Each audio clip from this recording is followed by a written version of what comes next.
Você que curte futebol americano e tá no hype do draft da NFL, se liga. Todo o conteúdo da FN Network nesse mês de abril estará voltado para a cobertura do evento. São mais de 20 criadores de conteúdo dedicados a falar de prospectos e expectativas em podcast, vídeo, lives, rede social e tudo mais. Quer saber quem o seu time vai recrutar? Quer saber se o rival vai pegar aquele seu jogador favorito? Então nos acompanhe e não perca nada. Acesse somosfnn.com.br e encontre todos os perfis de NFL. Vambora!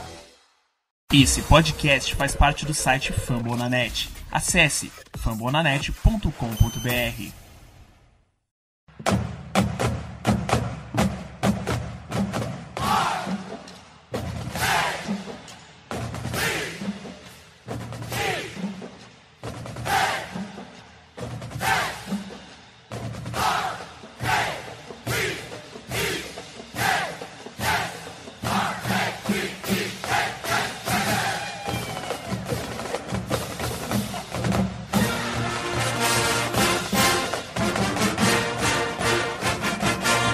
É isso, torcedor de elite. Hoje é sexta-feira, é dia, você sabe do que? Daquele preview maroto, aquele preview maravilhoso.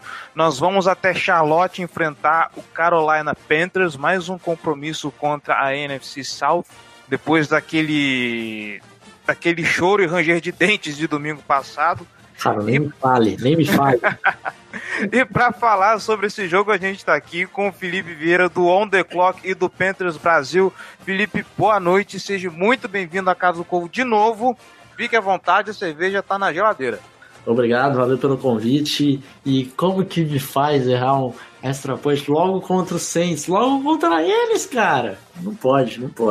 Eu falei pros meninos do Gol Saints, cara, isso aí é mandinga braba de Drew Brees, cara. Cara, eu não sei o que acontece com aquele time de Louisiana, porque acontece coisas enigmáticas lá que só acontece lá, é impressionante. Não, os caras são encardidos. Era só pra quebrar os dois recordes do Drew Brees, o quingentésimo, não sei como é que fala isso, o touchdown 500 dele e o fato dele nunca ter vencido o Baltimore. Exato. Que coisa triste. Eu tava feliz porque eu tava assistindo o jogo já tranquilo, porque o Panthers já tinha vencido. E daí quando empatou, né? Fez o touchdown que seria o do empate. Eu falo, nossa, melhor dos mundos, porque nós vamos pegar o Ravens jogando um overtime, quer dizer, vai dar uma cansadinha a mais, e ainda contra o Saints, tipo, melhor dos mundos. Aí, era a receita pra poder pegar a liderança, né? Era assim, pra mim tava sendo tudo perfeito. Aí fiquei triste. É foda, cara. O pior de tudo é que a gente acabou cedendo a liderança pros Steelers que nem jogaram aquela semana. Então a frustração aqui tá terrível. Sim, imagino. Pois é.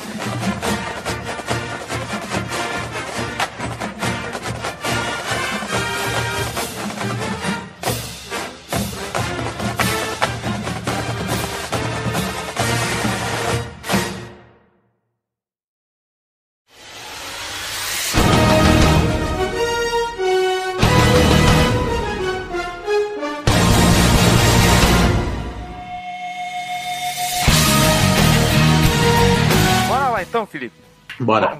Vamos começar falando, como sempre, desse cara, né? Ken Newton, a grande estrela do Carolina Panthers. É o seguinte, os Panthers atualmente estão com 4-3, né? Se eu não me engano. 4-2. 4-2, isso. E a gente olha os números aqui, ele tem apenas 1.427 jardas aéreas nesses 6 jogos. É um número baixo, né? Principalmente considerando o talento que esse menino tem. E eu fui dar uma fuçada em outros números, até porque Ken Newton você precisa levar em consideração esses outros números que são as jardas corridas dele. E eu fiquei espantado que ele tem pelo menos 7 corridas por jogo, para uma média de 4 jardas. Em números totais, se eu não me engano, são 52 tentativas para 241, alguma coisa assim, 241 jardas. Então, afinando essa pergunta aqui, ele tá sofrendo com os alvos que ele tem no ataque, ou a gente tá vendo aquele Ken Newton vampiro doidão, que mesmo que o recebedor esteja lá livre, aberto, com a rota feitinha, bonitinho, ele viu que abriu um espaço, ele sai correndo? Não, acho que nenhum dos dois casos, pra ser sincero, porque eu acho que o jogo do Ron Rivera, do técnico dos Panthers, é sempre muito conservador. Então, a gente nunca vai ver números exorbitantes de passes, de jardas aéreas dele mesmo. Tanto é que ele tá bem dentro da média dele por jogo de jardas da carreira. Tô até abri aqui para dar uma olhada, tem 237, quer dizer, tá bem dentro. E ele parou de correr um pouco essa temporada mesmo, porque o Norv Turner, novo coordenador ofensivo, tá dando uma segurada nele, tá usando ele só nos momentos extremamente necessários. Se você buscasse aí na temporada passada, 2015, 2014 ainda mais, ele corria pela vida mesmo, porque se você buscar até os recebedores dos Panthers antigamente, eram coisas tenebrosas. Então, assim, não acho que esteja sofrendo com que está correndo mais do que o necessário ou que está tendo menos jardas do que o necessário. Acho que ele está fazendo o jogo sempre ali no limite, e isso é uma coisa do Ron Rivera. Você pode ver, todos os jogos dos Panthers, é muito difícil ter um jogo que dispara no placar, então ele acaba entregando muito para a corrida para o McCaffrey, fica aquele jogo conservador, e os times ou buscam um placar, enfim, é sempre partidas dos Panthers, você nunca espera mais de 2 posses, 3 posses, isso não acontece, é sempre uma posse, jogo sempre no limite ali mesmo. E o jogo contra o Philadelphia Eagles, para quem viu, foi uma ótima amostra disso, os Panthers abusando do jogo terrestre. Eu não lembro de ter visto tantas big plays assim do Kenny. Teve ótimas big plays, mas não é um volume de passe realmente não é tão grande. E uma coisa que me dá medo é a capacidade que esse cara tem de virar o jogo a favor, mesmo jogando no limite, cara. Se alguém me dissesse que os Panthers iam ganhar aquele jogo, eu só fui ver o condensado hoje para me preparar para esse preview. Uhum. Eu escutei o começo do jogo no rádio e 17-0 para Filadélfia até o último quarto, e de repente os Panthers ganharam. A capacidade que o Ken Newton tem de decidir partidas é impressionante. Exato, isso é uma coisa que eu venho falando já há algum tempo. Os Panthers só conseguiram voltar atrás, conseguir buscar esse placar por causa da capacidade do Ken Newton no no-huddle. Então é uma coisa que tem que tomar bastante cuidado, vocês que estão se preparando para esse jogo, fiquem atentos quando o Ken Newton está em no-huddle. Não acontece muito, porque é um Ron Rivera, volto a falar, um cara muito conservador, inclusive na coletiva dele, depois que o Newton fez o que fez, que ele começou a fazer o no-huddle no começo do quarto período. Foram 3 drives e 3 touchdowns. Depois do Newton fazer tudo isso, o Rivera ainda criticou, falando que foi muito cedo para o no-huddle. Então é uma coisa assim que, querendo ou não, o Rivera dá uma segurada, dá uma puxada na coleira do Newton, porque se deixar ele solto, o Newton tem a capacidade de fazer números assim exorbitantes, né? E ele não tem muito isso na carreira, mas é sempre um jogador que sempre busca o placar. Você raramente vê o Panthers tomando vareio, porque o Newton sempre vai atrás da partida. Já que você tocou no assunto Ron Rivera, eu vou fazer um desvio na pauta justamente para falar dele e desse jeito conservador que ele tem de conduzir as partidas. Eu lembro de algum tempo atrás, você pode me corrigir se eu estiver errado, de que havia um ruído aí sobre o Rivera ainda dentro do Carolina Panthers. Como que tá a relação dele com a torcida? Como que a torcida tá vendo ele conduzir esse time?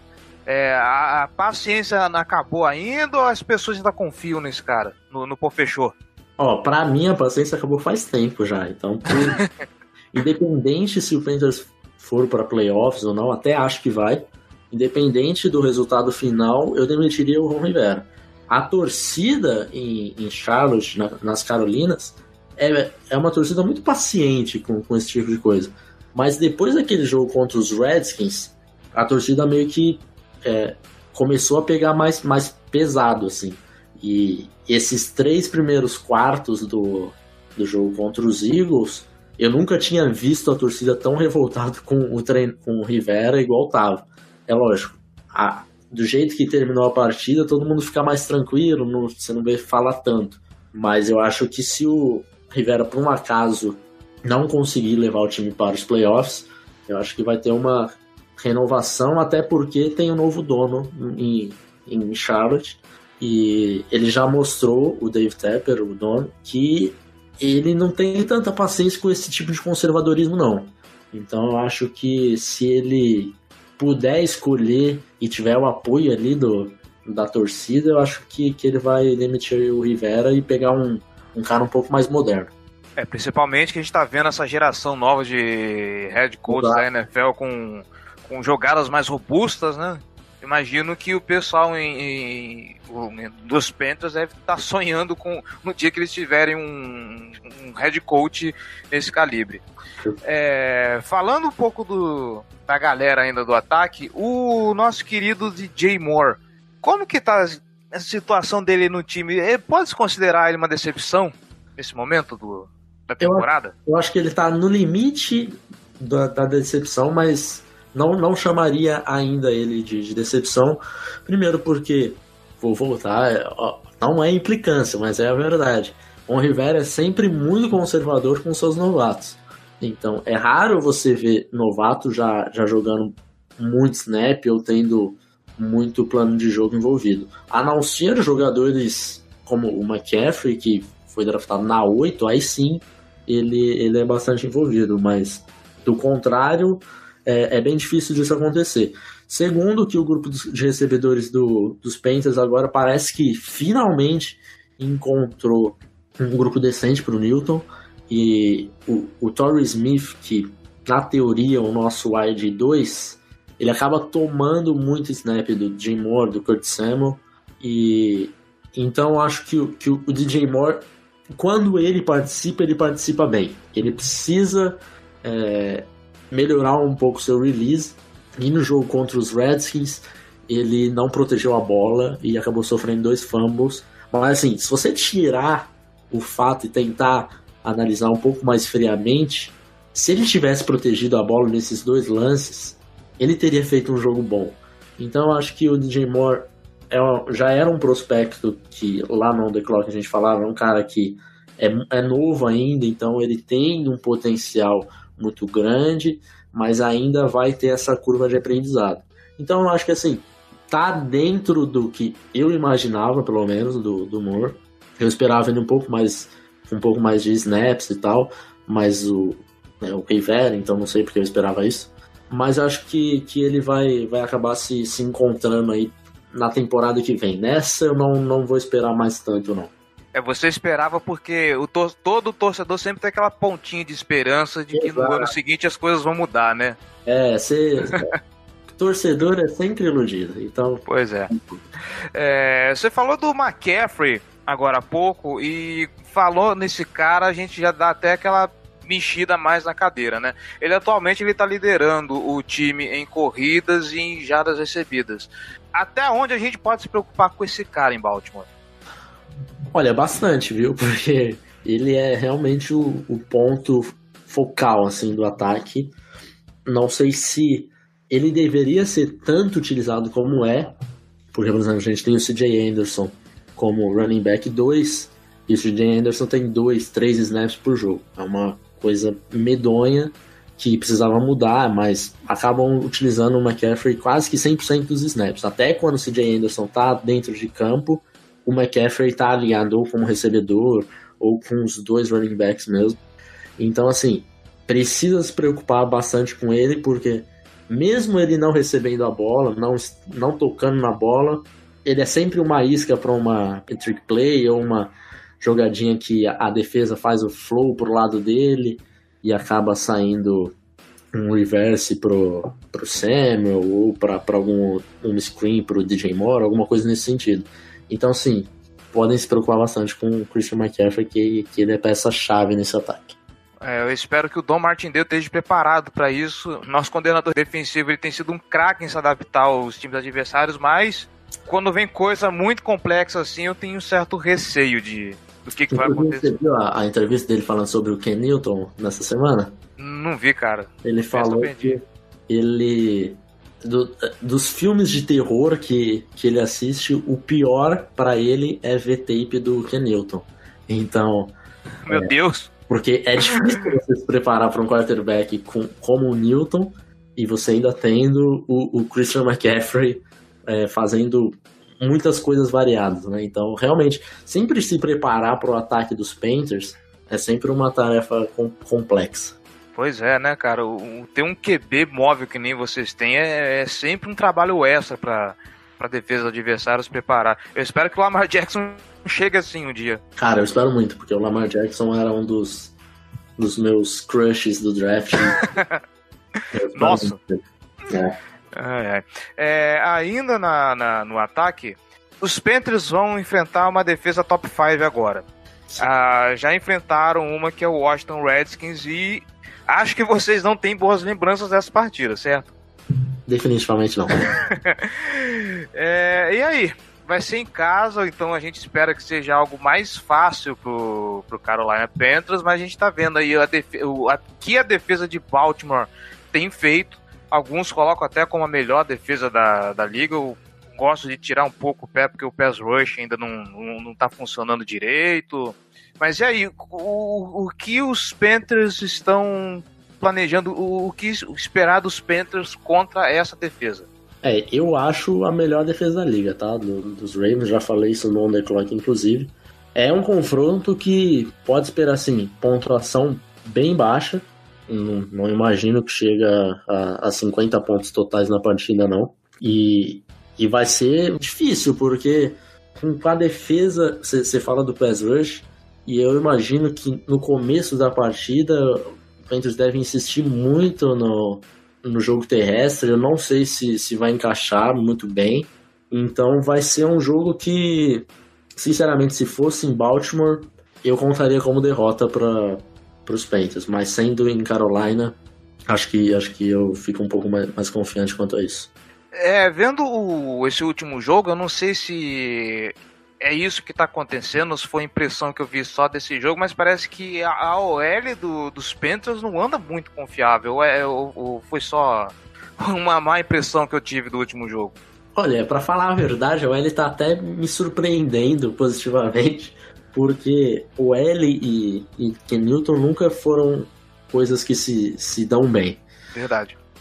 O Newton sempre teve OLs detestáveis, assim, mas essa, no começo da temporada, ainda na pré-temporada, pra falar a verdade, nós tivemos muitas lesões na linha ofensiva. O left tackle, o Matt Kalil, que não é lá umas grandes coisas, mas sofreu lesão e deve voltar só agora em novembro ou começo de dezembro. O nosso left guard também sofreu lesão e ficou vai ficar um bom tempo fora ainda. Não que faça muita diferença, porque ele é ruim pra cacete. E o right tackle, que foi ao pro na temporada passada, também sofreu uma lesão no joelho. Acabou voltando na primeira semana, que foi uma surpresa para todo mundo, e se machucou e está basicamente fora da temporada. Então são 3 jogadores reservas, entre aspas, jogando na linha ofensiva. Inclusive o nosso left tackle foi um cara que tinha sido dispensado dos Texans, que também não é conhecido por ser lá uma grande linha ofensiva, né? Então, para ser bem sincero, é uma linha ofensiva que está me surpreendendo pela capacidade de ser, no mínimo, razoável. Eu acho que o nosso right tackle, o Taylor Moton, é disparado o nosso melhor jogador da linha ofensiva, ele e o Trey Turner. Então, esses dois, do lado direito, o guard e o tackle, são os nossos melhores jogadores, e do meio para o lado esquerdo é um pouco mais perigoso. Então, eu tô até que satisfeito com a OL, acho que tá jogando razoável. Você tem que pensar que do outro lado você tinha o pass rush dos Eagles, né? Acho que ali o Fletcher Cox realmente destruiu nesse jogo contra o Ryan Kalil, que já é o último ano da carreira dele. E o Michael Bennett também fez um baita jogo. Mas eu acho que o pass rush dos Eagles é um dos melhores da NFL. Então, não fiquei tão preocupado assim com isso, não. Acho que já tava esperando por isso mesmo. Diga-se de passagem, aquele pass rush lá, eu invejo o Greg Olsen, desde que ele voltou, ele teve 6 recepções até agora em 2 jogos. Ele tá sendo mais uma vítima do conservadorismo do Ron Rivera, ou eles estão indo devagar com ele? Como é que ele tá? Eu acho que estão indo um pouco mais devagar com ele, porque ele teve já uma lesão no pé, né? E no ano passado, e esse ano ele voltou, resolveram não fazer uma cirurgia no pé dele, e até foi um caso meio que discutido, assim, vai fazer a cirurgia ou vai voltar só com fisioterapia e tal. Resolveram não fazer a cirurgia. Quando ele voltou, ele machucou o mesmo pé de novo, teve a mesma lesão. Então, e agora eles tiveram essa mesma discussão, só que daí, se fizer cirurgia, ele perde a temporada.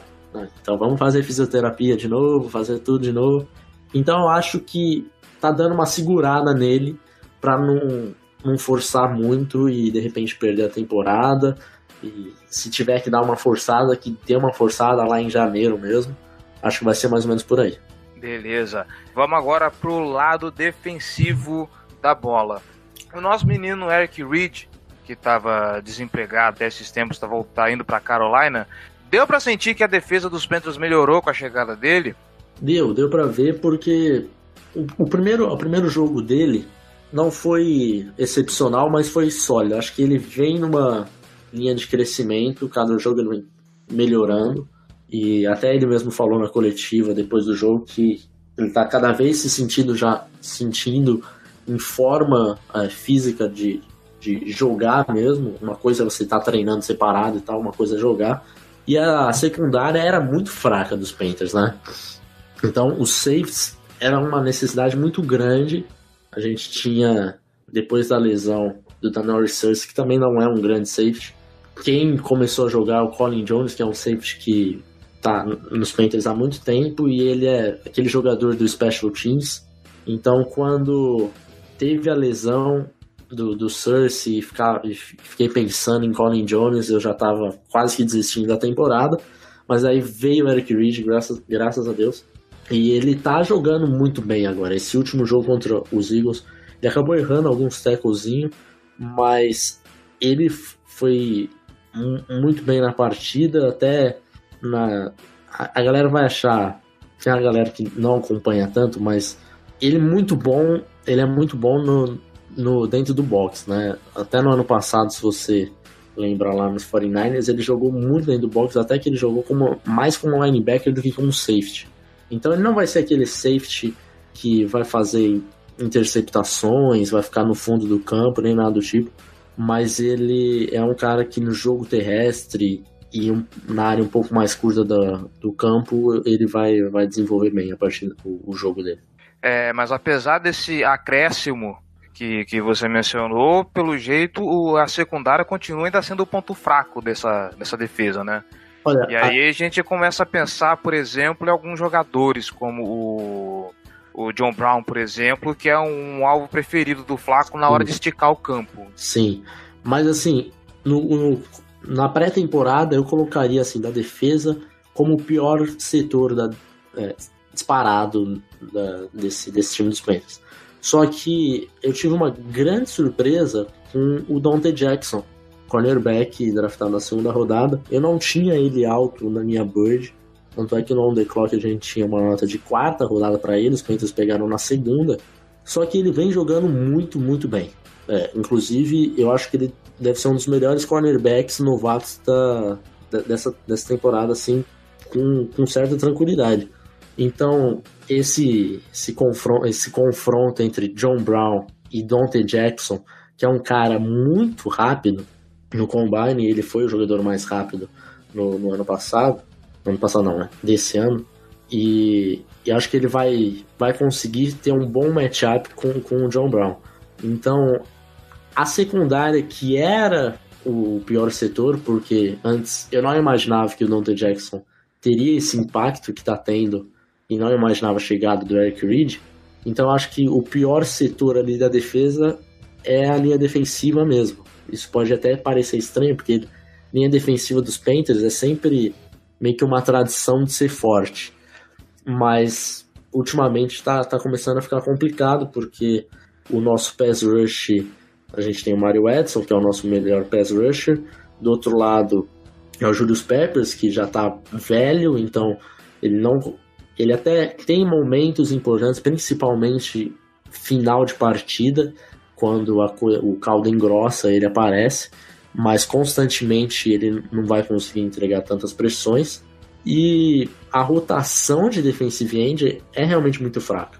Então a gente tem o F. Obada, que é um defensive end que veio pelo aquele programa internacional de você pegar jogadores que não são americanos, né, e trabalhar ele. Então ele está no practice squad desde 2016, se eu não me engano. Então esse ano que ele foi pro roster principal.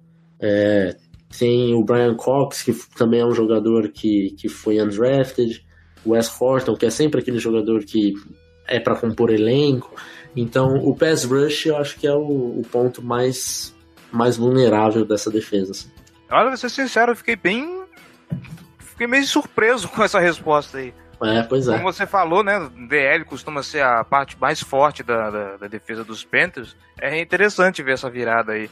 Uhum. E agora que você falou desse matchup do John Brown com o corner dos Panthers, o que mais de matchup que a gente pode ver de interessante, que pode ser decisivo nesse jogo? Olha, eu tinha separado justamente o nome de Jackson e o John Brown. Mas justamente por causa da velocidade dos dois e tal. Acho que vai ser legal. E o Dante Jackson é um cara que fala bastante trash talk. Nossa, até imagino como é que vai ser o negócio. Então vai ser um confronto muito legal de se assistir. Mas pra não repetir, eu vou colocar o McCaffrey com o Kenny Young, pode ser? Pode. McCaffrey com o Kenny Young, que é Verdade. Um jogador que tem me agradado bastante aí. Uhum. É uma boa. E agora, pra fechar, vamos lá, aquele momento clubista, aquele momento de você vestir a camisa mesmo. Palpite pra esse jogo e uma bold. Palpite 20-17 Panthers. Pô, você tá copiando meu palpite, cara. Sério? Sério, assim, eu vou ser honesto, cara. Eu tô vendo a defesa ter um pouquinho de trabalho com essa imprevisibilidade do Ken Newton, cara. A gente tá indo com uma defesa forte, mas... E em Charlotte, cara, jogo fora de casa e Baltimore Ravens é uma coisa que não combina. Eu acho que vai ser um jogo, assim, de poucos pontos mesmo. E vai ser definido por uma posse, eu não tenho dúvidas disso. E a bold, deixa eu ver, a bold é que você tá preocupado com o McCaffrey, mas quem vai quebrar o jogo vai ser Kurt Samuel, que vai marcar defesa. Meu Deus, que triste. Ok. Eu ainda acho que o McCaffrey ainda vai fazer uma arte nesse jogo aí, vamos ver. Bom, Felipe, muitíssimo obrigado mesmo pela participação. É bom ter você de volta aqui na Casa do Corvo, apesar de eu não ter conseguido estar presente da última vez que você esteve aqui. Um agradecimento que eu faço a você e o Davis por aqueles especiais do draft que vocês fizeram, ficou muito bom. E, cara, o microfone é seu, fica à vontade aí para fazer o seu jabá, a casa é sua. Valeu pelo convite, sempre que precisar. Espero que me chame mais uma vez lá em fevereiro, quem sabe? Tomara. Opa! Ia ser bom. E deixar o meu Twitter, quem quiser me seguir, @ Lipe Vieira, o Twitter do On The Clock BR. Também tem o site ontheclock.com.br. Lá a gente só fala de draft, então se você não precisa ter sido eliminado da NFL para você começar a estudar draft. Então, sempre que começar antes é sempre mais legal para quando chegar lá em abril já tá sabendo de todo mundo. E eu também escrevo no Panthers Brasil, panthersbr.com. O Twitter é Panthers_Brasil. E também escrevo no Pro Football. Pro Football é o site do Anthony Curti, então profootball.com.br. Também escrevo por lá. Vocês conseguem me achar aí nesses 3 sites que eu falo besteira nos 3. E é isso aí, galera. Agora vamos lá, né? Os Ravens agora com 4-3 em terceiro na divisão viajam até Charlotte para enfrentar o Carolina Panthers. E aí, cara? É um jogo brabo também. Jogo brabo, e o Panthers mostrou isso nesse jogo contra o Eagles. O Panthers tem uma defesa forte, é uma defesa encardida assim, de jogar. Você tem Luke Kuechly, tem uma secundária que melhorou bastante, principalmente com a contratação do Reed. O Eric Reed é um grande safety, assim, é bizarro ele ficar sem time até o ponto que ele ficou por causa de protesto. Porque o Kaepernick ainda tem aquela argumentação, ele não é demais, não vale a pena, porque ele não é um grande quarterback, ele não vai ser QB1, e aí ele ajoelha, ele traz muita atenção. Ele tá, assim, protesto à parte, ele tava uma draga naquela temporada, né? Assim, ele tem problemas físicos e ele é bom, ele é melhor do que grande parte dos quarterbacks que estão contratados. Isso aí é inegável. Não dá pra você negar isso. Ele é melhor do que 50% dos quarterbacks que estão na liga. Não dos titulares, tô falando do geral. Todos os quarterbacks contratados, ele é melhor do que 50% deles. Eu preferi o Kaepernick do que o Robert Griffin, por exemplo. Mas é inegável que existe um boicote. Mas é claro que ele não seria titular, então não vale a pena você ter um cara reserva que vai chamar esse tipo de atenção. Eu entendo isso. Mas o Eric Reed não faz sentido. Ele seria titular em, 16 times da liga, pelo menos. Então você deixar de ter um cara desse no seu time por causa do ajoelhamento nacional, sabe? Não faz sentido nenhum. E ele tá provando isso. Desde que ele foi contratado, ele melhorou o nível da defesa do Saints. Pra me agredir aqui, se passa. Ele melhorou o nível da defesa do Panthers. Que tem grandes... Você tem Thomas Davis e Luke Kuechly como linebacker, você tem uma linha defensiva forte, então é uma defesa difícil, que vai dar bastante trabalho pro Flaco. E o ataque você tem o Ken Newton, que é meio bipolar, assim. É difícil você prever. Se o Ken Newton tiver um dia inspirado, ele pode dar muito trabalho. Ele correndo dá muito trabalho, correndo da bola. Você tem o McCaffrey, que é um cara muito completo, ele contribui demais, recebendo e correndo com a bola. Ele é a nova geração de running backs que tem ele, tem o Gurley, esses caras que eles fazem de tudo, que é um cara mais híbrido. Esse running back estilo Adrian Peterson vai acabar, não vai existir mais esse cara que só corre com a bola aqui, ele, Fournette, esses caras, não tem como, porque a tendência é que o jogo seja cada vez mais rápido, mais ágil e mais imprevisível. Então a tendência é que cada vez tenhamos mais running backs que recebem bem a bola, como é o McCaffrey, como é o Gurley, e mais QBs que correm. Dentro das devidas proporções, claro, até o Alex Collins está se adaptando um pouco a esse modelo de running back, né? Mais ou menos. Por isso que eu falei dadas as devidas proporções, né? Assim, o Collins é muito aquele cara que ele consegue receber o passe saindo do backfield, assim, uma jogada assistente, ele sai do backfield e recebe a bola. Mas ele não faz uma rota, por exemplo. O Gurley e o McCaffrey, principalmente, ele se alinha como wide receiver, ele faz uma rota saindo de slot, entendeu? Você não vê o Collins fazendo isso. O Buckley faz isso, mas o Collins não. Só que o Buckley não corre bem, aí fica difícil. Então, a tendência é cada vez mais QBs como o Ken Newton e running backs como o McCaffrey. Então, o Carolina tem um ataque moderno. E o problema do Carolina em termos de alvos são os wide receivers. O DJ Moore foi draftado no primeiro round. É uma decepção até aqui.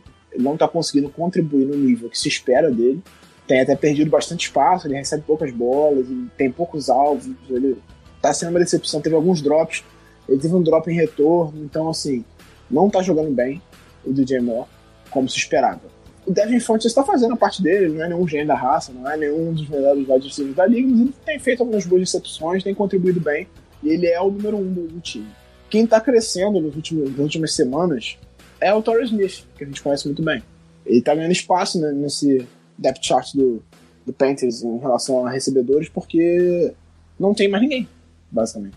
O Curtis Samuel, que foi draftado na última temporada, perdeu a temporada inteira, uma lesão. Fez uma boa jogada de jogo contra o Eagles agora na última semana, então também tá ganhando algum espaço. Então o grande problema do Panthers é esse, recebedores. Eles não têm bons recebedores, não estão conseguindo fazer o ataque caminhar nesse sentido. Então eles sofreram bastante, só que o Ken Newton, ele não é um ser humano normal. O que ele fez nesse último jogo agora contra o Eagles é inacreditável. Ele começou o último quarto com o time perdendo 17-0. Ele não conseguiu fazer nada em cima do ataque do Eagles. E virou o jogo. Dá pra entender uma porra dessa?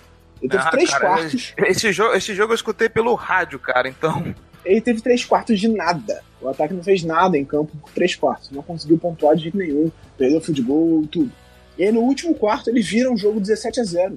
Eu tava vendo esse jogo, porque eu fiquei vendo esse jogo porque foi o jogo. Nosso jogo foi o segundo horário, e eu fiquei assistindo porque a patroa torce pro Panthers, né? Ih, rapaz, não tô vendo que esse domingo vai dar briga, hein? Sim, é. E aí eu fiquei assistindo com ela e ela saiu pra trabalhar, eu fiquei vendo o jogo até o final. E inacreditável o que ele fez no último quarto. Uma virada espetacular do Panthers. Então é um time difícil de se prever, assim. Você pode ter uma partida horrorosa do Ken Newton que ele não consegue fazer nada, ou uma virada espetacular. Eu acho que talvez a estratégia do Panthers envolva o Ken Newton correr muito com a bola, fazer muito scramble, porque ele vai ter dificuldade de passar, especialmente se o Humphrey jogar, e vai envolver demais o McCaffrey. Isso eu não tenho a menor dúvida. Vai ser muito passe pro McCaffrey, e a gente tem que ficar muito atento com isso, especialmente os linebackers. O CJ Mosley e o Kenny Young tem que estar muito e o Anassor também tem que estar muito atentos pro McCaffrey. Eu acho que ele é a principal arma desse ataque. Pois é, eu vou ser sincero, eu tenho um medo desse jogo. É um jogo importante pra gente, a gente precisa ganhar pra continuar ali bem colocado na divisão. O Steelers ainda vai enfrentar o Kansas City Chiefs, ele não enfrentou ainda, vai enfrentar o Patriots ainda, então nós temos uma boa possibilidade de... O Steelers vai enfrentar os Chiefs ainda? Já enfrentou? Já, acho que na semana 3, acho que até perderam, inclusive, esse jogo. Então eu estou enganado, eu jurava que eles não tinham enfrentado ainda. Vou até olhar aqui, peraí. Semana 3? Semana 3 enfrentaram o Buccaneers. Na semana 1 foi o Browns, deixa eu ver na semana 2. Foi, semana 2. Foi semana 2, né? Tá. Então não tô tão... Tomaram 42 na cabeça, inclusive. Vamos lá, então, refazendo. O Steelers vai enfrentar o Patriots ainda, a gente ainda joga contra eles dentro de casa. Então, assim, a gente tá numa boa posição pra ficar na frente deles. Mas pra isso a gente precisa ganhar. Eu acho que a gente precisa... Se a gente ganhar todos os nossos jogos em casa, o que é bem possível, a gente não tem nenhum jogo muito mais difícil em casa. Nosso jogo mais difícil em casa era esse, contra o Saints, a gente perdeu. Mas a gente vai precisar ganhar um jogo fora agora. Porque eu acredito que com 10-6 é possível que a gente vá pro playoff ou pro wild card, ou até mesmo como líder da divisão. Sendo assim, a gente vai precisar ganhar um jogo fora de casa. Porque se a gente ganhar nossos jogos em casa, a gente vai a 9 vitórias. Se a gente ganhar todos os nossos jogos em casa daqui pra frente. Então a gente vai precisar ganhar um jogo fora. E que seja esse. Esse ou contra o Falcons, eu acho que são os mais possíveis. Talvez esse seja mais difícil do que contra o Falcons. Bem possível. Talvez seja mais difícil mesmo. Eu tendo a concordar contigo. Eu acho que esse jogo vai ser um jogo de placar baixo. Eu acho que vai ser aqueles jogos que o Ken Newton tenta ganhar com o pé e não vai conseguir. Como você falou, principalmente se o Humphrey estiver de volta no jogo, porque vai ficar mais difícil ele conseguir achar um alvo desmarcado. Cara, eu vou ser pessimista pra esse jogo. Eu acho que vai ser, sei lá, 17-14 pros Panthers. E uma bold, vamos lá. O Flávio vai lançar uma Hail Mary, vai lá. Pra completar a Hail Mary? Mas não Brown. Mas a gente vai perder? Como é que a gente vai perder se ele vai fazer a Hail Mary? Não, ele vai fazer uma no intervalo e aí os Panthers viram no finalzinho. Tá, vamos lá. Eu acho que vai ser 21-17 pra gente. Eu sempre clubismo sempre alto aqui. Vamos ganhar de todo mundo. Eu vou botar placar pra gente até contra o Chiefs. Deus te ouça. Vamos lá, 21-17. Primeiro touchdown no Hayden Hurst. Boa, não tinha pensado nisso. É uma boa. Gostei. Assim espero pra esse moleque ganhar confiança. Nosso querido Hércules. O homem do cabelo maravilhoso. Ele é o Thor, Hércules é o... o Hércules é o Orlando Brown, né? Ele é o Thor, verdade.